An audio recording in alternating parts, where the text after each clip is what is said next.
السلام عليكم ورحمة الله وبركاته. إن الحمد لله نحمده ونستعينه ونستغفره ونعوذ بالله من شرور أنفسنا ومن سيئات أعمالنا. من يهده الله فلا مضل له ومن يضلل فلا هادي له. أشهد أن لا إله إلا الله وحده لا شريك له وأشهد أن محمدا عبده ورسوله. يا أيها الذين آمنوا اتقوا الله حق تقاته ولا تموتن إلا وأنتم مسلمون. يا أيها الناس اتقوا ربكم الذي خلقكم من نفس واحدة وخلق منها زوجها وبث منهما رجالا كثيرا ونساء واتقوا الله الذي تساءلون به والأرحام إن الله كان عليكم رقيبا. يا أيها الذين آمنوا اتقوا الله وقولوا قولا سديدا يصلح لكم أعمالكم ويغفر لكم ذنوبكم ومن يطع الله ورسوله فقد فاز فوزا عظيما. أما بعد فإن أصدق الحديث كتاب الله وخير الهدي هدي محمد صلى الله عليه وعلى آله وسلم وشر الأمور محدثاتها وكل محدثة بدعة وكل بدعة ضلالة وكل ضلالة في النار. Kepada kaum muslimin dan muslimat yang mudah-mudahan dirahmati oleh Allah Subhanahu wa taala. Alhamdulillah, kita bersyukur kepada Allah Subhanahu wa taala atas segala nikmat yang Allah karuniakan kepada kita. Nikmat Islam, nikmat iman, nikmat sehat, nikmat afiat, nikmat dijauhkan oleh Allah dari berbagai macam malapetaka. Dan kita bersyukur kepada Allah Subhanahu wa taala kita diberikan hidayah di atas Islam dan sunnah. Dan kita bersyukur kepada Allah taala atas semua nikmat yang Allah karuniakan kepada kita. Dan kita bersyukur kepada Allah kita sudah selesai melaksanakan puasa Ramadan, kemudian kita lewati dengan Syawal, dan sekarang kita masuk di bulan haram, Syahrul Hurum, bulan-bulan yang diharamkan oleh Allah berperang padanya. Itu bulan Dzulqa'dah, Dzulhijjah, Muharram, kemudian Rajab. Dan kita bersyukur kepada Allah SWT atas semua nikmat dengan melaksanakan ibadah kepada Allah. Saya akan bawakan satu hadis Nabi SAW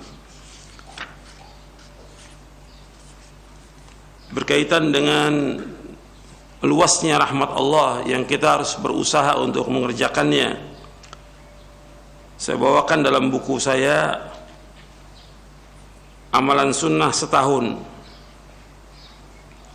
Diriwayatkan dari sahabat Abu Hurairah radhiyallahu anhu, Rasulullah SAW bersabda, "If'alul khaira dahrakum wa ta'arradu li nafahati rahmatillah fa inna lillahi nafahatin min rahmatihi yusibu biha man yasha'u min ibadihi wasalullaha ayastura auratikum wa yu'ammina raw'atikum."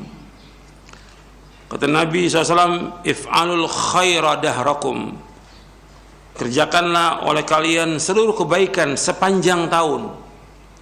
Jadi bukan hanya Ramadan saja, bukan Syawal, tapi sepanjang tahun berbuat kebaikan. Wa ta'arradu li nafahati rahmatillah. Dan persiapkanlah diri kalian untuk menerima limpahan rahmat Allah Subhanahu wa taala. Fa inna lillahi nafahatin min rahmatihi. Karena sungguhnya Allah memiliki limpahan rahmat. Yusibu biha man yasha'u min ibadihi. Sesungguhnya Allah memiliki limpahan rahmatnya yang diberikan kepada siapa yang Allah kehendaki dari hamba-hambanya. Wasalullaha ayastur auratikum. Dan hendaklah kalian minta kepada Allah agar Allah menutupi aurat kalian. Wa yu'ammina raw'atikum. Dan memberikan rasa aman dari ketakutan kalian. Hadis ini hasan, diriwayatkan oleh Imam At-Tabrani dalam Mu'jamul Kabir, dan juga Imam Baihaqi dalam kitabnya Syu'abul Iman, dan dihasankan oleh Syekh Al-Albani dalam silsilah hadis as-sahihah di juz yang keempat. Dan Nabi Muhammad SAW menyuruh kita untuk berbuat kebaikan sepanjang tahun. Jadi bukan hanya Ramadan saja, bukan hanya Syawal saja. Sekarang kita berada di awal Dzulqa'dah, di bulan-bulan haram. Maka kerjakan kebaikan. If'al khaira dahrakum. Kerjakanlah kebaikan sepanjang tahun. Apa aja? Salat, puasa, sedekah, baca Al-Quran, atau apa saja. Berbuat baik pada orang tua, berbuat baik kepada makhluk. Jadi perbuatan-perbuatan baik itu kerjakan sepanjang tahun. Ya, tidak hanya dibatasi Ramadan atau Syawal atau yang lainnya, sepanjang tahun. Kemudian disuruh kita oleh Rasulullah SAW, wa ta'arradu li nafahati rahmatillah. Dan adalah kalian mencari rahmat Allah, karena kita sangat butuh kepada rahmat Allah Subhanahu wa taala. Jadi mohon kepada Allah limpahan rahmat Allah yang sangat luas. Kemudian fa inna lillahi nafahat min rahmatihi. Sesungguhnya Allah memiliki limpahan rahmatnya, yusibu biha man yasha min ibadihi, yang Allah berikan kepada hamba-hamba yang Allah kehendaki. Jadi terus kita minta kepada Allah agar kita dilimpahkan rahmatnya. Maka di antara doa Nabi, Allahumma inni as'aluka min fadlika wa rahmatika fa innahu la yamlikuha illa anta.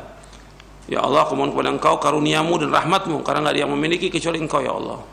Allahumma inni as'aluka min fadlika wa rahmatika fa innahu la yamlikuha illa anta. Kemudian wasallallahu ayastura auratikum, dan mintalah kepada Allah agar Allah menutupi aurat kalian, wa yu'ammina rawatikum, dan Allah memberikan rasa aman dari ketakutan kalian, karena manusia selalu dibisiki oleh syaitan untuk selalu takut. Ada masalah takut, ada ini yang takut terus, maka minta kepada Allah agar diberikan rasa aman dan rasa takut. Orang beriman tidak boleh takut, dan Nabi berlindung pada Allah dari sifat penakut. Ikhwan fiddin azakumullah, untuk Syahrul Hurum atau bulan-bulan diharamkan itu Allah sebutkan ada 4 dalam Al-Quran. Dalam surah At-Taubah ayat 36, inna iddatasy syuhuri 'indallahi 12 syahran fi kitabillah yawma khalaqas samawati wal arda minha arba'atun hurum dzalika ad-dinul qayyim fala tadrimu fihinna anfusakum. Sesungguhnya jumlah bulan menurut Allah ada 12 bulan, sebagaimana dalam ketetapan Allah pada waktu Allah menciptakan langit dan bumi. Di antaranya ada 4 bulan yang haram, artinya dilarang orang berperang pada 4 bulan itu. Yang demikian adalah agama Allah yang lurus, maka janganlah kalian menzalimi diri kalian pada 4 bulan itu. Ini dasarnya Al-Quran surah Taubah ayat 36. Kemudian juga dasarnya hadis Nabi SAW dari sahabat Abu Bakrah radhiyallahu an. Nabi bersabda SAW, inna zamana qad istadara kahayatihi yawma khalaqas samawati wal arda as-sanatu 12 syahran minha arba'atun hurum thalathatun mutawaliyatun Dzulqa'dah wa Dzulhijjah wal Muharram wa Rajab syahr Mudhar alladzi baina Jumada wa Sya'ban. Sesungguhnya masa itu berputar seperti keadaannya pada hari Allah menciptakan langit dan bumi. 1 tahun itu terdiri 12 bulan, yang diantara terdapat 4 bulan yang haram, 3 bulan berurutan yaitu Dzulqa'dah, yang sekarang ini kita masuk di awal Dzulqa'dah, Dzulhijjah dan Muharram. Satu lagi yaitu bulan Rajab, yaitu bulannya suku Mudhar yang terletak di antara bulan Jumada Ats-Tsaniyah dan bulan Sya'ban. Kenapa disebutkan tentang Mudhar oleh Rasulullah SAW? Hadis ini sahih riwayat Bukhari Muslim, dijelaskan oleh Imam An-Nawawi bahwa suku Mudhar lah yang memperkenalkan bulan Rajab hingga dapat dikenal sampai saat ini. Itu dalam syarah Sahih Muslim. Adapun amalan di bulan Dzulqa'dah enggak ada amalan yang khusus. Enggak ada. Cuma ada riwayat Nabi melakukan umrah di bulan Dzulqa'dah, tapi bukan satu ketentuan atau mengkhususkan, bukan. Artinya amal-amal soleh kita lakukan di bulan haram ini sebagaimana bulan-bulan yang lain. Cuma yang penting yang untuk perhatikan di sini bahwa di bulan haram itu diingatkan jangan sampai kita berbuat dosa dan maksiat. Sebagian ulama menjelaskan bahwa di bulan-bulan haram itu ketika orang berbuat maksiat dilipat gandakan dosanya. Artinya azabnya dilipat gandakan. Itu pendapat sebagian ulama berkaitan dengan Asyhurul Hurum. Tapi kita berusaha untuk melaksanakan amal-amal soleh yang bisa kita lakukan. Apakah puasa, sholat malam, membaca Al-Quran, sedekah, atau yang lainnya. Sebab Nabi menyebutkan if'alul khaira dahrakum, lakukanlah perbuatan baik sepanjang tahun. Ini diantaranya yang perlu saya sampaikan, bahwa kita berusaha untuk melakukan amal-amal soleh sepanjang tahun. Sekarang kita akan lanjutkan kajian kita dari Syarah Aqidah Ahlussunnah wal Jamaah. Yang terakhir pembahasan kita tentang Ahlussunnah Ahlul Wasat. Terakhir pembahasan kita bahwa Ahlussunnah adalah Ahlul Wasat. Poin yang ke-41.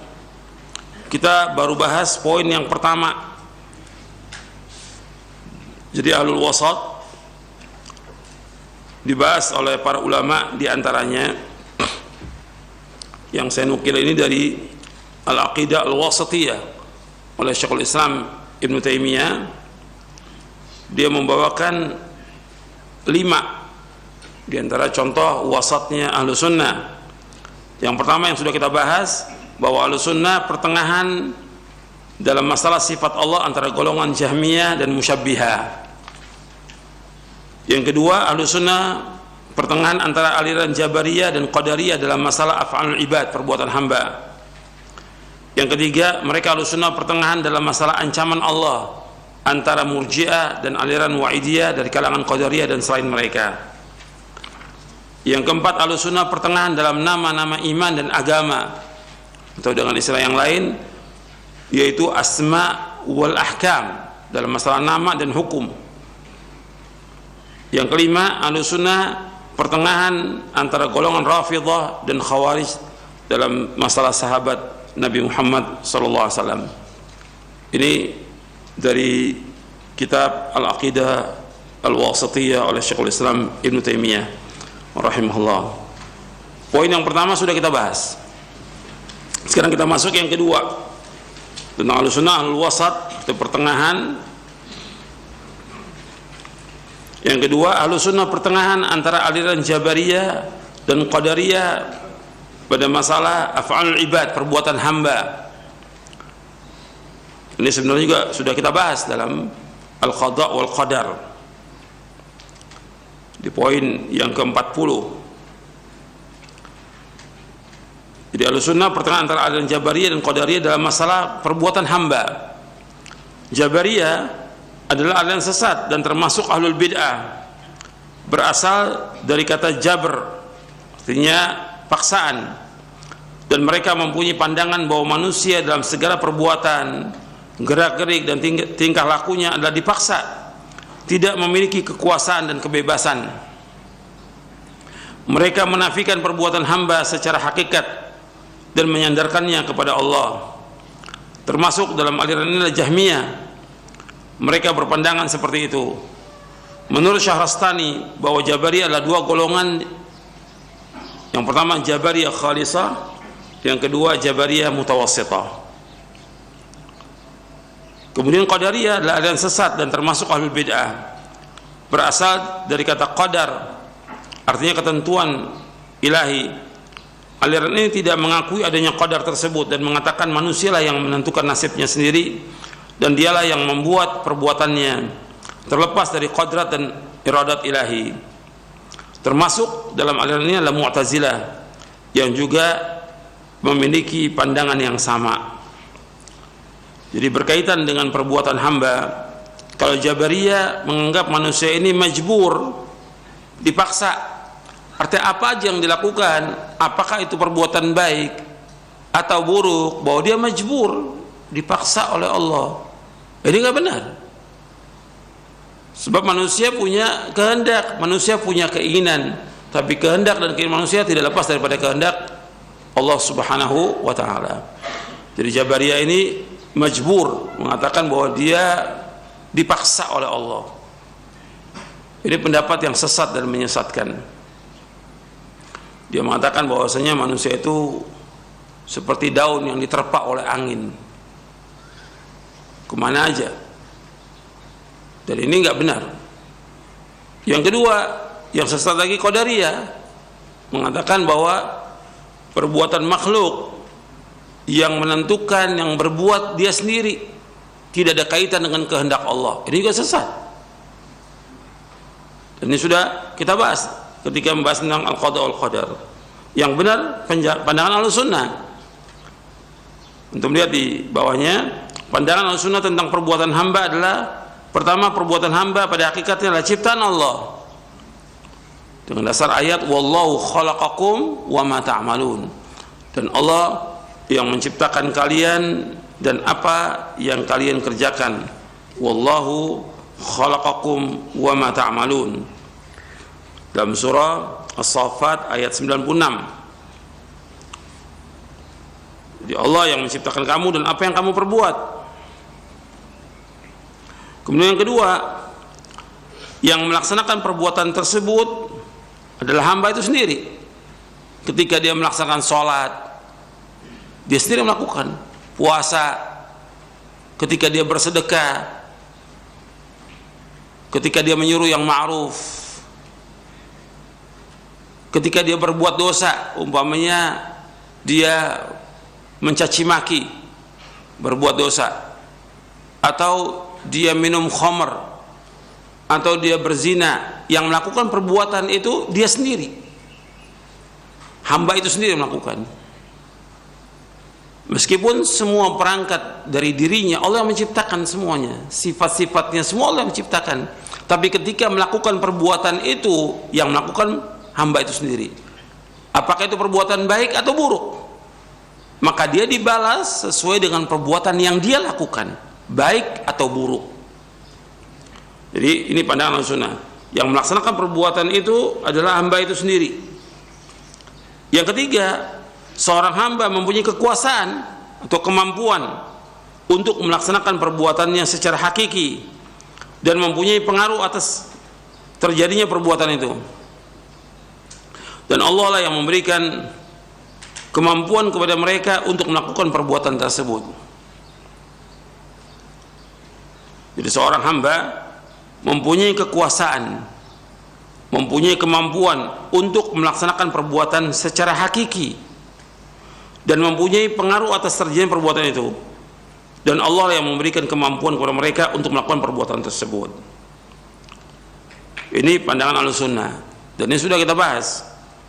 Artinya seorang hamba punya kehendak, punya kemampuan, punya keinginan, tapi kehendak keinginan mereka tidak lepas dari kehendak keinginan Allah. Wa ma tasyauna illa ayyasha Allahu rabbul alamin. Tidak akan berkehendak melakukan apa yang dikehendaki oleh Allah rabbul alamin. Imam Abu Utsman As-Sabuni rahimahullah yang wafat tahun 449 Hijriah, di situ ada kesalahan 499 di situ. Yang benar 449 Hijriah. Ia berkata, pemahaman Ahlussunnah wal Jamaah adalah keyakinan bahwa perbuatan hamba adalah diciptakan oleh Allah Azza wa Jal, dan mereka tidak ada yang membantah serta tidak ada keraguan sedikit pun. Sebaliknya, mereka menganggap orang yang mengingkari dan tidak menerima kenyataan itu sebagai orang yang menyimpang dari petunjuk dan kebenaran. Jadi perbuatan hamba itu diciptakan oleh Allah. Allah yang menciptakan perbuatan hamba itu. Tetapi yang melakukan perbuatan itu ketika dia melakukan perbuatan baik atau buruk, hamba itu sendiri, maka dia dibalas sesuai dengan apa yang dia lakukan.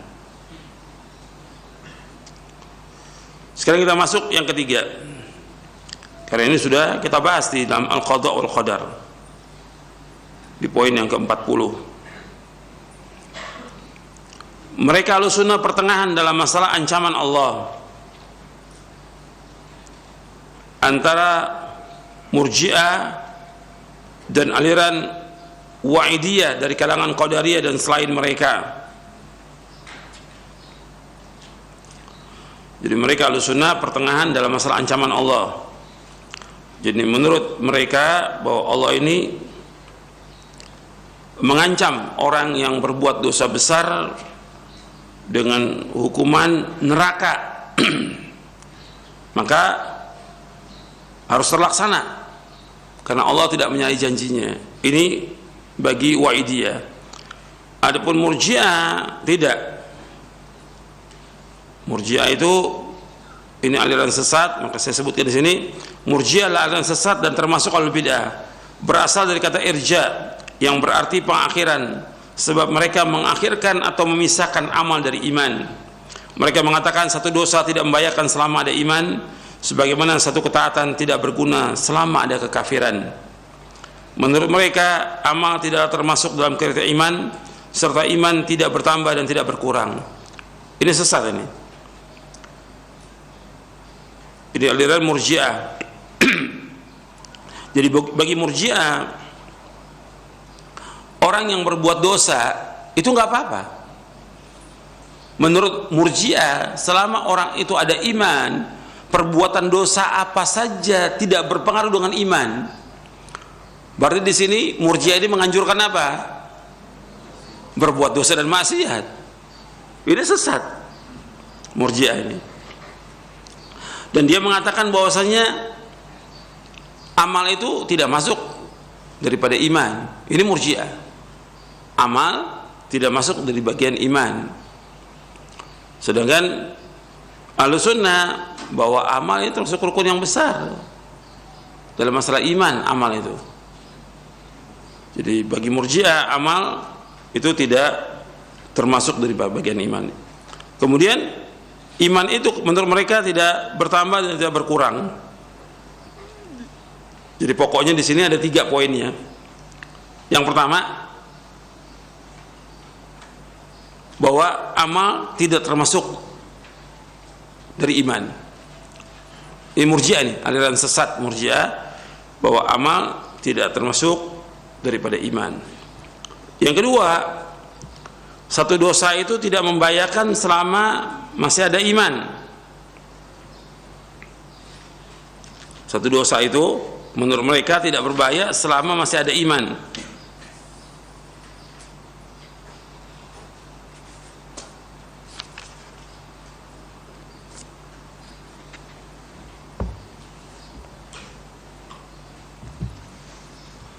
Kemudian yang ketiga, bahwa iman itu tidak bertambah dan tidak berkurang.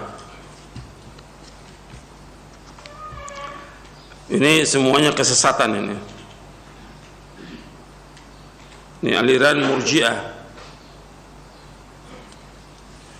Nah, terkadang kalimat atau aliran ini dinisbatkan kepada ulama Ahlussunnah.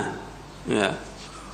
Oleh siapa? Oleh takfiriyun, orang-orang yang gampang mengkafirkan.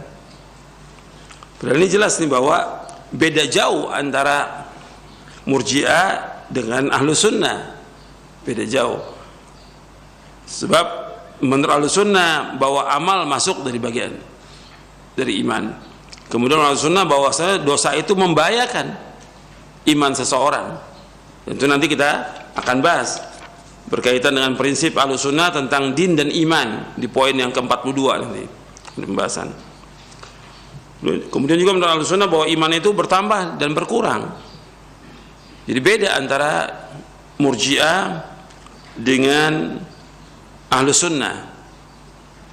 Tapi kadang-kadang disematkan Murji'ah ini kepada kepada ulama ahlu sunnah, sebagaimana sudah kita bahas di poin yang pertama, ketika kita menetapkan nama dan sifat Allah menurut apa yang Allah tetapkan dalam Al-Quran dan tetapkan oleh Rasulullah SAW dengan tidak mengingkari, tidak menyamakan Allah dengan makhluknya, dengan tidak mentakwil dan tidak menanyakan tentang kaifiatnya, dituduh kita itu sebagai apa?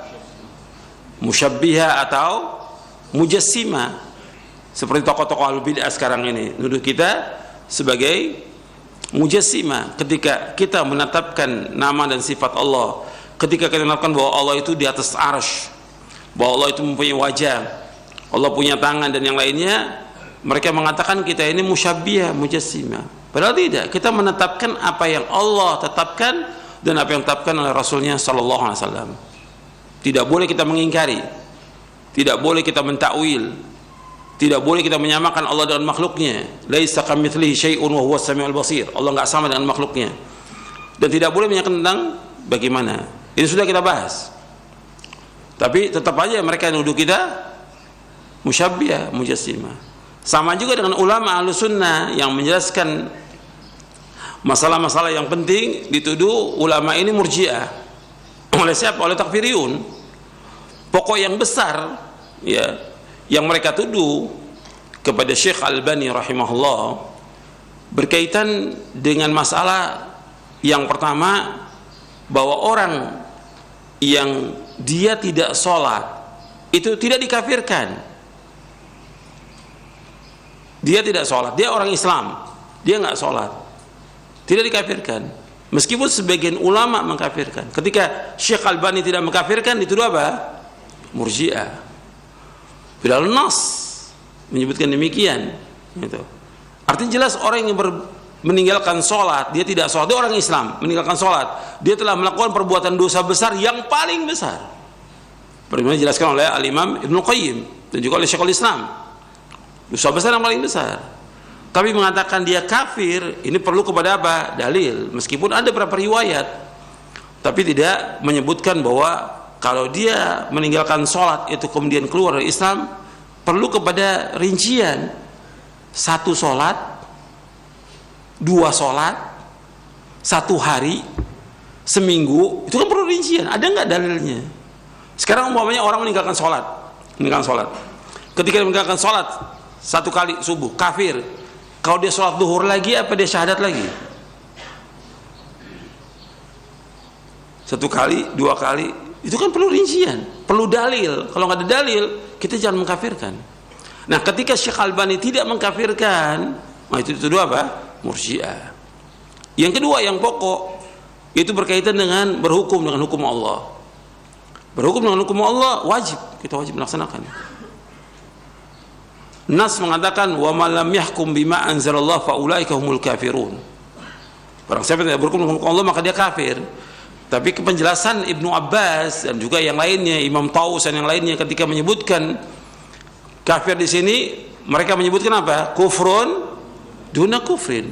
Kufur di bawah kufur. Enggak langsung dikatakan kafir, melihat kepada penguasanya yang berhukum itu. Itu penjelasan ulama Ahlus Sunnah.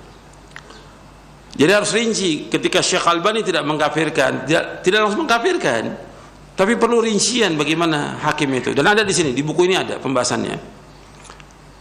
Nah, ketika tidak mengkafirkan dikatakan apa? Murji'ah. Itu 2 pokok yang mereka terus menuduh Syekh Albani dan juga muridnya sebagai murji'ah. Ya beda jauh antara murji'ah yang disebutkan oleh para ulama dalam kitab-kitab firaq, kitab-kitab firqah-firqah yang sesat, dengan ulama yang tidak mengkafirkan.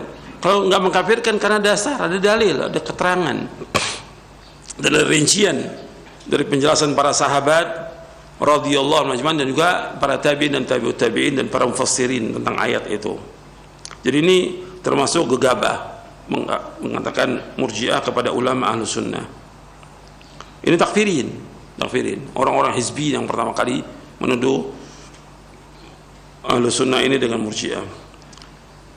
Kita lanjutkan.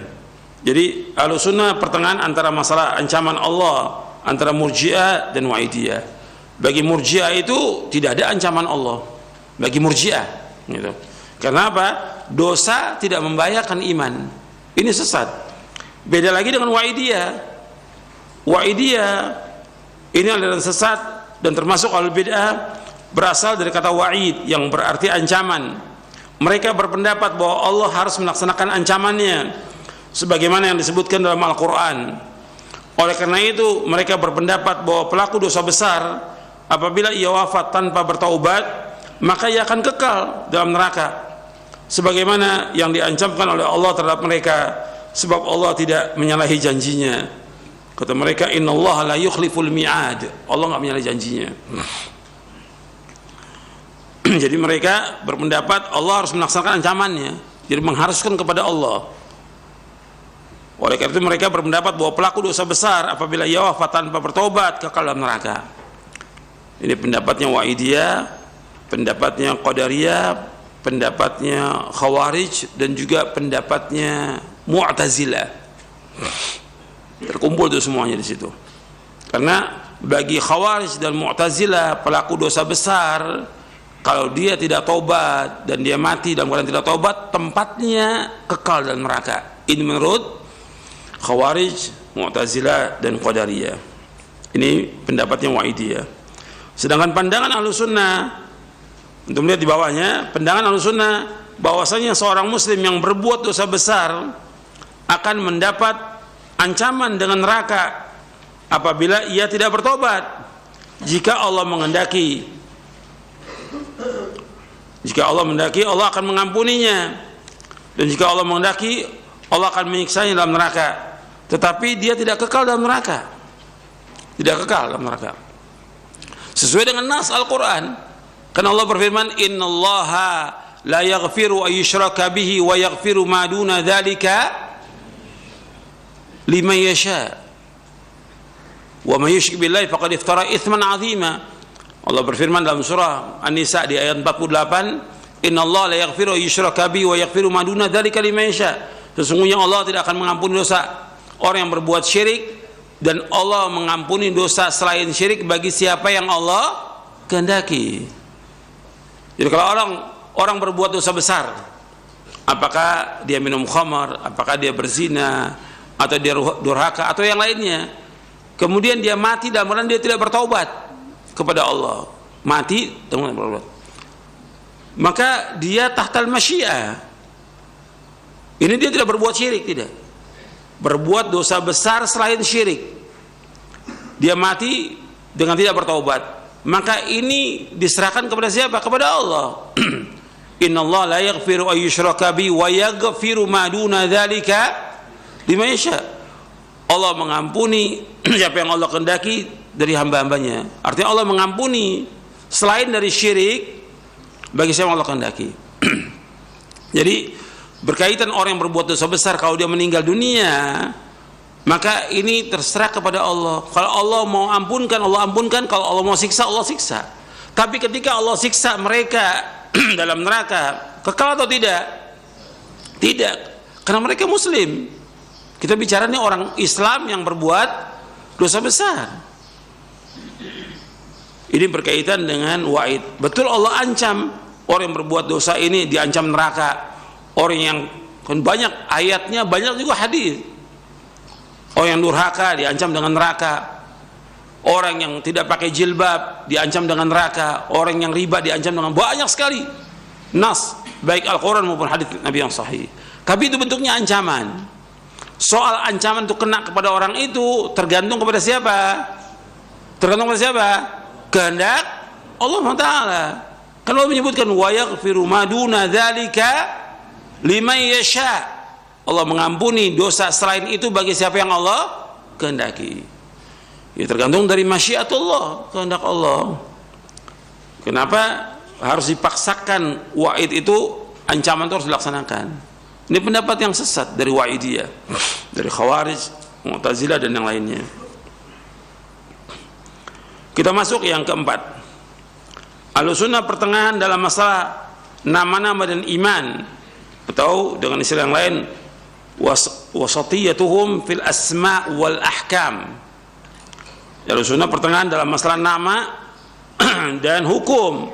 Nama iman dan agama antara golongan Haruriyah dan Mu'tazilah, antara Murji'ah dan Jahmiyah. Maksudnya asma itu nama-nama seperti mukmin, muslim, munafik, fasik, kafir, itu namanya asma, nama-nama. Arti pertengahan adalah nama-nama iman. Kalau ahkam, yaitu apa yang timbul dari nama-nama itu, apakah itu dapat ganjaran atau siksaan. Jadi al-ahkam ma yatarattab ala hadhil asma min ats-thawabi wal iqab.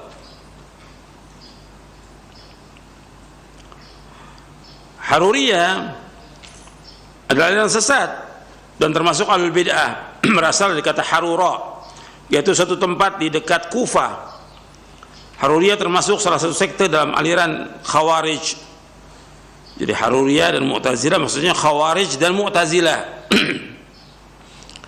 Ini satu pendapatnya mereka dalam masalah nama, dan juga nanti ada perbedaan sedikit antara Khawarij dan Mu'tazilah berkaitan dengan nama dan juga hukum.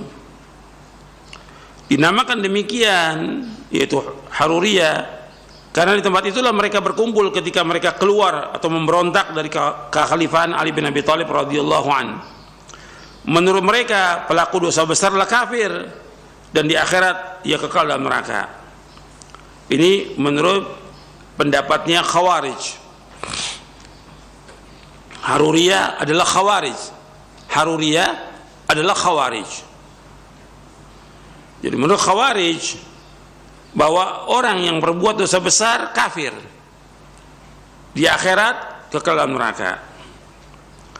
Kalau Mu'tazilah tidak. Mu'tazilah adalah aliran sesat dan termasuk ahlul bid'ah. Mereka adalah pengikut Wasil bin Atha dan Amr bin Ubaid. Dikatakan Mu'tazilah karena mereka memisahkan diri, i'tizal, dari kelompok kajian Imam Al-Hasan Al-Basri rahimahullah yang wafat tahun 110 Hijriah, atau karena mereka mengisolir diri dari pandangan sebagian besar umat Islam ketika itu dalam hal pelaku dosa besar. Karena menurut Wasil bin Atha, pelaku dosa besar berada dalam status antara iman dan kafir, dan tidak dikatakan beriman dan tidak boleh dikatakan kafir, atau disebut dengan istilah mereka manzilah bainal manzilatain, tempat di antara dua kedudukan, tidak mukmin dan tidak kafir. Dan jika dia tidak bertaubat, maka di akhirat dia kekal dalam neraka. Jadi pendapatnya Khawarij dengan Mu'tazilah ini hampir sama. Kalau menurut Khawarij, bahwa orang yang berbuat dosa besar itu kafir, di akhirat kekal dalam neraka. Ini pendapat Khawarij. Kalau Mu'tazilah berpendapat orang yang berbuat dosa besar tidak kafir, tidak mukmin, manzilah min manzilatain. Itu untuk dunia. Tapi di akhirat sama dengan Khawarij. Mu'tazilah berpendapat bahwa orang yang berbuat dosa besar, dia mati dalam keadaan berbuat dosa besar, maka kekal dalam neraka selama-lamanya. Ini pendapat yang sesat. Jadi mereka mempunyai pendapat bahwa itu adalah kafir. Kemudian Murji'ah dan Jahmiyah seperti yang sudah kita bahas di poin yang ketiga tentang Murji'ah, Jahmiyah sama, artinya orang yang berbuat dosa besar ya tetap mukmin, tetap mukmin menurut mereka, tidak berkurang sedikit pun juga imannya, karena iman nggak bertambah dan tidak berkurang menurut Murji'ah. Ini sesat. Jadi mereka semua menamakannya mukmin, bahkan mereka juga menyamakan imannya orang yang sekarang ini sama dengan imannya para sahabat. Ini Murji'ah, sesat dan menyesatkan. Jadi satu kelompok, yaitu maksudnya firqah Khawarij dan Mu'tazilah, mengatakan kafir atau manzilah bin manzilatain, orang berbuat dosa besar kemudian kekal dalam neraka. Kalau Kebalikannya Murji'ah dan Jahmiyah, tidak apa-apa orang berbuat dosa besar, tetap aja mukmin, kamilul iman, sempurna imannya. Ini menurut siapa? Murji'ah. Ini sesat. Jadi hakikatnya Murji'ah ini menganjurkan orang untuk berbuat dosa besar. Ini sesat dan menyesatkan. Adapun menurut Ahlussunnah, pelaku dosa besar dari kaum muslimin masih tetap disebut mukmin karena imannya. Hanya saja dia fasik karena perbuatan dosa besarnya. Perhatikan itu. Menurut Ahlussunnah, pelaku dosa besar dari kaum muslimin masih tetap disebut mukmin karena imannya. Hanya saja ia itu fasik karena perbuatan dosa besarnya. Artinya mukmin bi imani fasiqun bi kabiratihi. Mukmin bi imanihi fasiqun bi kabiratihi. Atau dikatakan ia itu mukmin yang kurang imannya, sedangkan urusan dia di akhirat apabila ia belum bertobat terserah kepada Allah. Jika Allah menghendaki, Allah akan siksa sesuai dengan keadilannya, dan jika Allah kehendaki, Allah akan ampuni sesuai dengan kasih sayangnya. Ini sesuai dengan ayat yang tadi saya bacakan, surah An-Nisa ayat 48. Innallaha la yaghfiru an yushraka bihi wa yaghfiru ma duna dzalika liman yasha. Kalau seandainya si mukmin ini atau muslim ini yang berbuat dosa besar, dia dimasukkan oleh Allah ke dalam neraka, kekal atau tidak? Kekal atau tidak? Tidak kekal. Selama masih ada iman seberat darah dalam hatinya, maka tidak akan kekal dalam neraka. Selama masih ada seberat darah iman dalam hatinya, tidak akan kekal dalam neraka. Ini penjelasan dari pandangan Ahlussunnah berkaitan dengan orang yang berbuat dosa besar dari kalangan kaum muslimin. Jadi kalau kita lihat di sini bahwa Ahlussunnah itu merupakan apa? Golongan yang selamat, golongan yang sayang kepada siapa? Kepada umat Islam. Maka dikatakan oleh Syekhul Islam bahwa Ahlussunnah a'lamuhum bil haqqi warhamhum bil khalqi. Mereka adalah orang yang paling tahu tentang kebenaran dan paling sayang kepada makhluk. Tidak gampang-gampang mengkafirkan. Sayang. Jadi bukan orang berbuat dosa besar langsung dikafirkan. Kalau dikafirkan, dia berarti udah kafir, ya berarti keluar dari Islam. Berbuat dosa besar, umpamanya orang dia tidak sholat, langsung dikafirkan. Dia nggak subuh nih, dia nggak sholat subuh, kafir. Kalau kafir keluar dari Islam, boleh nggak orang kafir nikah dengan wanita muslimah? Boleh atau tidak? Boleh atau tidak? Tidak boleh. Berarti bagaimana itu statusnya dia dengan istrinya? Cerai. Tapi ada nggak yang cerai itu? Sepanjang sejarah dari zaman sahabat sampai sekarang. Ninggalkan satu sholat berarti kafir. Kalau kafir berarti cerai dengan istrinya. Iya. Kalau dua sholat begitu juga. Karena kalau dia sholat lagi, apa syahadat lagi? Itu bingung tuh orang-orang yang mengkafirkan orang yang sholat. Gimana? Kemudian kalau dia mati nggak sholat, ada nggak sepanjang sejarah boleh dikuburkan di pekuburan orang-orang kafir? Sepanjang sejarah nggak pernah ada. Jadi warisan juga demikian. Kalau dikatakan kafir berarti nggak ada waris mewariskan dengan keluarganya. Jadi masalah-masalah yang harus dibahas. Jadi nggak gampang orang mengkafirkan. Ahlussunnah sayang. Kemudian juga di akhirat, ya Allah itu maha sayang, tetap dia disiksa dengan perbuatan dosanya, tapi nggak kekal dalam neraka. Kalau Khawarij, Mu'tazilah, Takfirun, kekal dalam neraka selama-lamanya. Dan itu nggak ada bukti, nggak ada dalil. Kita kembali kepada dalil bahwa selama dia masih seberat darah iman, tidak akan apa? Dan kekal. Dan yang antum perlu ingat lagi bahwa syafaat Nabi Muhammad SAW diberikan kepada siapa? Orang berdosa besar. Itu sayangnya Nabi kepada umat. Syafaati li ahlil kabairi min ummati. Syafaatku aku akan berikan kepada orang-orang yang berbuat dosa besar dari umatku. Itu sayangnya Nabi Muhammad SAW kepada umatnya. Tapi kalau umatnya ini yang kita lihat dari kelompok-kelompok ini nggak sayang. Mereka kejam kepada umatnya. Sekarang yang terakhir, yang kelima. Yang kelima, Ahlussunnah juga pertengahan antara golongan Rafidhah dan Khawarij dalam masalah sahabat Nabi Muhammad sallallahu alaihi wa ala alihi wasallam. Rafidhah adalah aliran sesat dan termasuk ahlul bid'ah, berasal dari kata rafadha, artinya menolak. Salah satu sekte dalam aliran Syiah, mereka bersikap berlebihan terhadap ahli Ali dan ahlul bait, serta mereka menyatakan permusuhan terhadap sebagian besar sahabat, khususnya Abu Bakar dan Umar. Disebut Rafidhah karena mereka menolak untuk membantu serta mendukung Zaid bin Ali bin Al-Husain bin Ali bin Abi Thalib dalam masalah kepemimpinan Hisham bin Abdul Malik.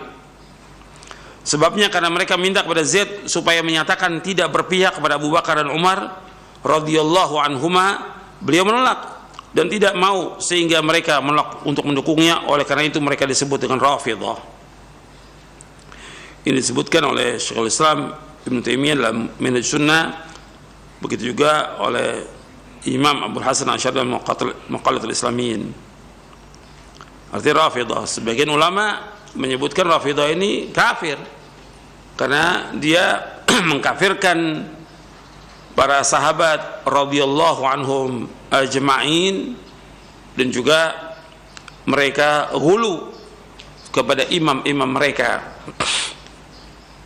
yang sampai mengatakan Ali itu sebagai Tuhan atau Ali sebagai Nabi dan yang lainnya.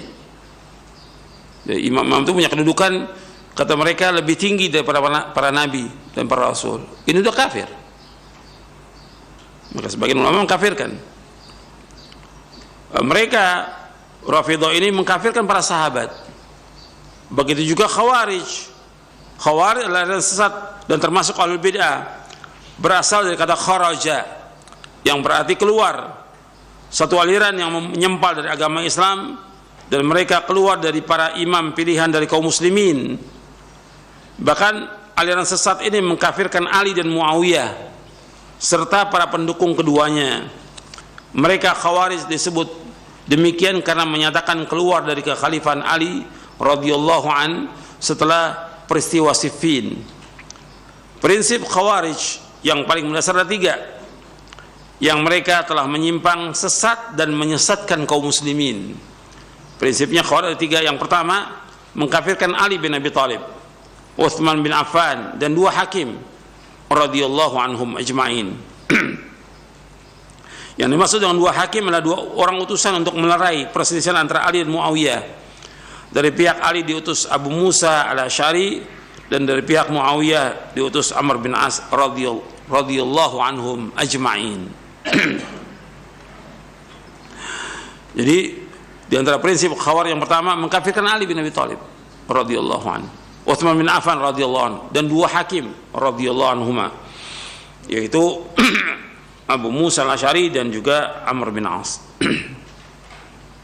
Yang kedua, prinsip Khawarij wajib keluar atau memberontak dari penguasa yang zalim. Bagi mereka itu harus keluar dari penguasa yang zalim. Ini juga mafsadah. Perbuatannya menyalahi perbuatan para sahabat radhiyallahu ajma'in dan juga para tabi'in yang mengikuti mereka dengan kebaikan. Karena Nabi SAW menyuruh kita ketika kita mendapati penguasa yang zalim, disuruh oleh Nabi apa? Disuruh apa? Sabar. Dan penguasa itu yang sesudahnya mesti lebih baik atau lebih jelek? Mesti lebih jelek. Ma min yaumin illa wa ba'dahu syarrun minhu. Dan tidak ada hari melainkan sesudahnya lebih jelek. Kalau penguasa diganti, mesti yang sudahnya lebih jelek lagi. Makanya Nabi suruh apa? Sabar kepada penguasa yang zalim. Disuruh sabar, isbiru. Kalau kalian tidak suka dengan mereka, sabar. Bukan disuruh memberontak, disuruh sabar. Dan ini pernah juga kita bahas tentang masalah ini ketika kita membahas tentang imaratus sufaha, tentang penguasa-penguasa yang bodoh. Dan poinnya ada di buku ini, tentang bagaimana kita menghadapi penguasa yang zalim, ada di buku ini pembahasannya. Kemudian yang ketiga, pendapat Khawarij, prinsip Khawarij, pelaku dosa besar adalah kafir dan di akhirat kekal dalam neraka. Ini pendapatnya Khawarij. Dan ini semua tiga-tiganya pendapat yang sesat dan menyesatkan. Dan antum lihat dari ciri Khawarij dan juga amalnya Khawarij, itu mereka luar biasa. Sholatnya, sholat malamnya, puasanya mereka, baca Qur'annya luar biasa. Tapi tidak melewati tenggorokan mereka.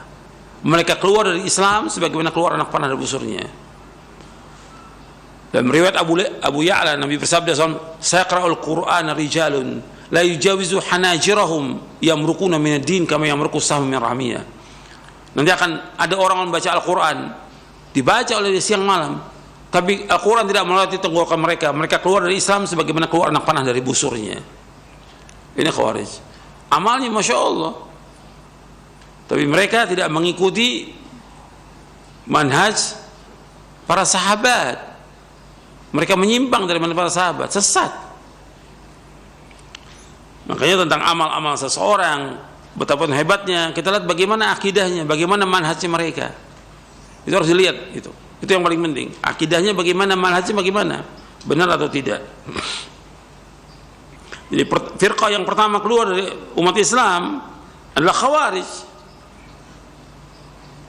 Mereka yang pertama kali mengkafirkan kaum muslimin dengan sebab dosa besar, dan mereka juga yang menghalalkan darah kaum muslimin dengan sebab itu.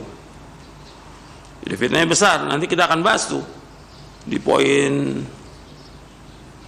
76 ya, ada pembahasan tentang Ahlussunnah melarang memberontak pada pemerintah. Nah, di situ saya bahas tentang masalah Khawarij. Jadi memberontak pada pemerintah adalah ciri khas dari Khawarij dan teroris.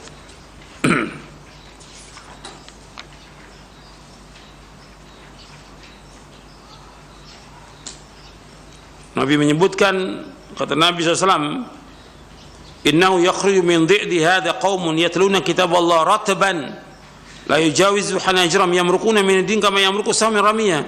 Sesungguhnya akan keluar dari keturunan orang ini sekelompok kaum yang membaca kitab Allah secara kontinu, namun tidak melampaui tenggorokan mereka. Mereka melesat keluar dari batas-batas agama layaknya anak panah yang melesat menuju sasaran buruannya. Makanya Nabi ancam keras tentang Khawarij. Kata Nabi, "Al-Khawariju hum kilabun nar." Khawarij adalah anjing-anjing penghuni neraka. Dan riwayat ini sahih, riwayat Imam Ahmad dan yang lainnya. Itu di poin 76, nanti antum bisa baca. Adapun pandangan Ahlussunnah tentang sahabat, kan di sini saya sebutkan tentang pandangan Khawarij dan Rafidah. Rafidah Khawarij. Ada Ahlussunnah tentang sahabat, ada di poin 49 di buku ini, bahwa sahabat ini sebaik-baik makhluk sesudah para nabi dan para rasul. Sahabat sebaik-baik makhluk sesudah para nabi dan rasul.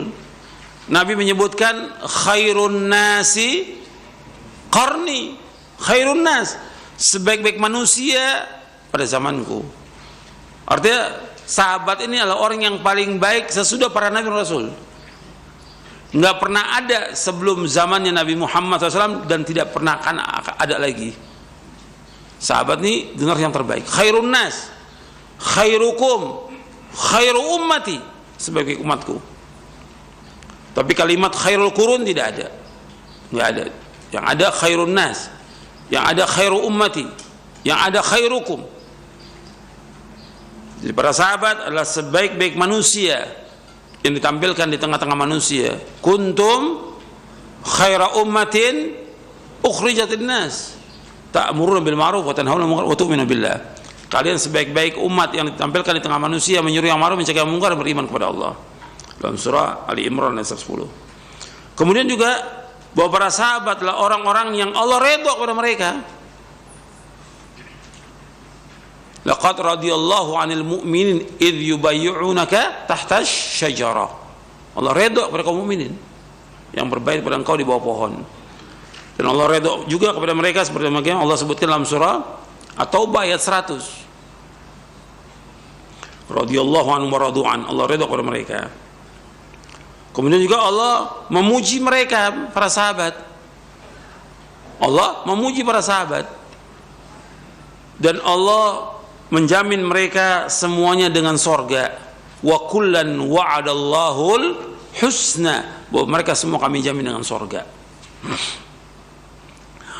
Kemudian kita nggak boleh sama sekali mencaci maki mereka, nggak boleh. Kalau seandainya mereka ada kesalahan, kekhilafan, tapi kalau kita lihat dengan kebaikannya, ya lebih banyak kebaikannya. Makanya harus dilihat itu bagaimana para sahabat imannya mereka, kemudian juga hijrahnya mereka, jihadnya mereka, sedekahnya mereka. Maka Nabi melarang kita untuk mencaci maki mereka, nggak boleh mencela, apalagi mengkafirkan. Antum lihat hadisnya di halaman 408 dan 409. Di halaman 408, 49, di poin 49. Rasulullah SAW bersabda, la tasubbu ashabi, fa walladhi nafsi biyadihi law anna ahadakum anfaqa mithla uhudin dhahaba ma balagha mudarim wala nasifa. Janganlah kalian mencaci maki sahabatku. Demi Allah yang diriku berada di tangannya, jika seandainya seorang dari kalian memberikan infak emas sebesar gunung Uhud, maka belumlah mencapai nilai infak mereka, meskipun mereka infak hanya 1 mud, yaitu sepenuh 2 telapak tangan, dan tidak juga separuhnya. Hadis sahih Bukhari, Muslim, Abu Daud, Tirmidzi, Ahmad, Al-Baghawi, Ibnu Abi Asim, dan yang lainnya dari sahabat Abu Sa'id Al-Khudri radhiyallahu anhu. Nabi menyebutkan di sini, jangan kalian mencaci maki sahabatku. Hukumnya haram dan termasuk dosa besar mencaci maki sahabat. Demi Allah yang diriku di tangannya, kalau seandainya seorang dari kalian infak sebesar gunung Uhud, gunung Uhud bukan 1 gram 2 gram, bukan sekilo 2 kilo, berapa ribu ton itu gunung Uhud, dan mungkin nggak tahu deh hitungannya. Kita infak sekarang ini berupa emas sebesar gunung Uhud, sahabat infak berupa makanan 2 telapak tangan. Ini yang gunung Uhud yang kita infakkan belum bisa mencapai derajatnya 2 telapak tangan berupa makanan. Untuk bayangkan itu.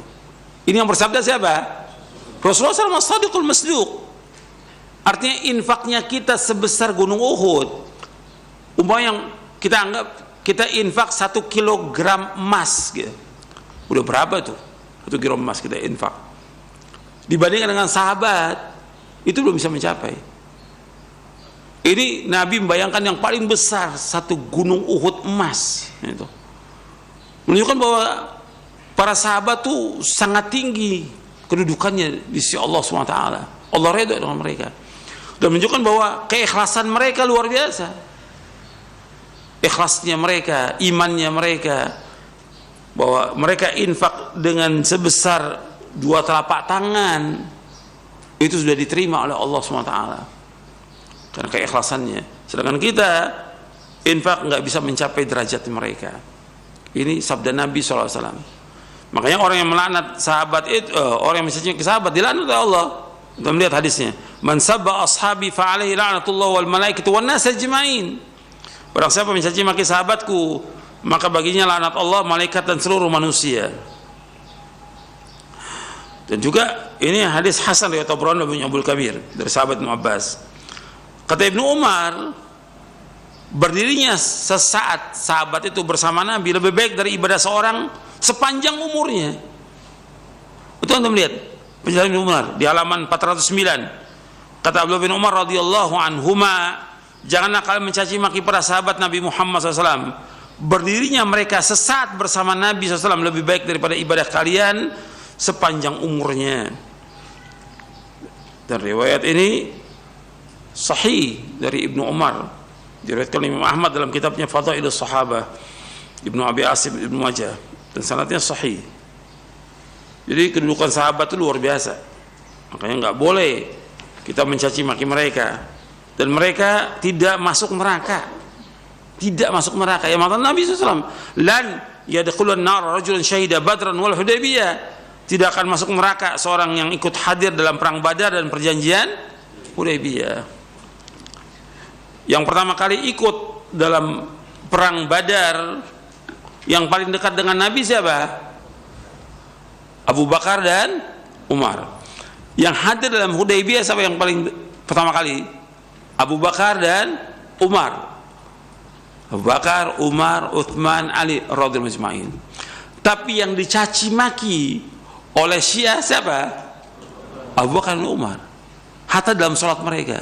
Ini orang yang paling jahat di muka bumi Syiah ini. Laknatullah alaihim. Jahat.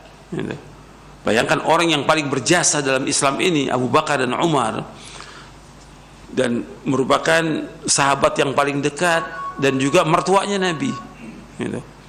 Ini dicaci maki oleh orang Syiah, dikafirkan. Dan kedua anaknya juga dikafirkan, Aisyah dan Hafsah. Kedua anaknya dikafirkan. Ini nggak benar dalam Islam. Orang-orang ini adalah orang yang sesat dan menyesatkan. Ini orang yang paling jahat di muka bumi Syiah ini, laknatullah alaihim. Bayangkan orang yang paling baik dan mendukung Rasulullah SAW dalam perjalanan hidupnya, bahkan Abu Bakar As-Siddiq radhiyallahu an. Kata Nabi SAW, ma nafa'ni malun qat illa malu Abu Bakar. Tidak ada satupun harta yang bermanfaat bagiku melainkan hartanya Abu Bakar As-Siddiq. Karena betul-betul mendukung dakwahnya Nabi sejak awal sampai akhir hayatnya Rasulullah SAW. Jadi ini yang terakhir, kesimpulan kita bahwa Ahlussunnah itu berpendangan bahwa para sahabat adalah orang-orang yang mulia, tapi mereka tidak maksum. Kita juga nggak boleh hulu seperti orang Syiah hulu kepada Ali bin Abi Thalib radhiyallahu an. Bahwa mereka adalah manusia biasa, tapi yang perlu kita ingat bahwa kebaikan mereka itu melebihi kebaikan semua manusia yang ada di muka bumi ini. Dan mereka adalah orang-orang yang diridhai Allah. Seandainya di antara mereka berbuat kesalahannya mereka itu ibaratnya satu titik kesalahan di tengah lautan yang sangat luas, di tengah lautan kebaikan mereka, ya hilang kejelekannya. Seandainya ada dari mereka berbuat kejelekan, ya sudah dihapuskan oleh Allah, karena mereka adalah orang-orang yang segera bertaubat kepada Allah Subhanahu wa ta'ala. Dan soal keutamaan para sahabat banyak di buku ini ada, dan nanti akan dibahas di poin yang 49, juga dalam buku-buku yang lain. Saya juga bahas dalam buku Mulia dengan Masalab, juga ada pembahasan tentang mulianya para sahabat dan juga wajibnya kita memuliakan mereka. Ya, itu saja yang perlu saya sampaikan, mudah-mudahan bermanfaat. Kurang lebihnya saya mohon maaf. Wassalamualaikum warahmatullahi wabarakatuh. Subhanakallahumma bihamdik, asyhadu an la ilaha illa anta astaghfiruka wa atubu ilaik. Assalamualaikum warahmatullahi wabarakatuh.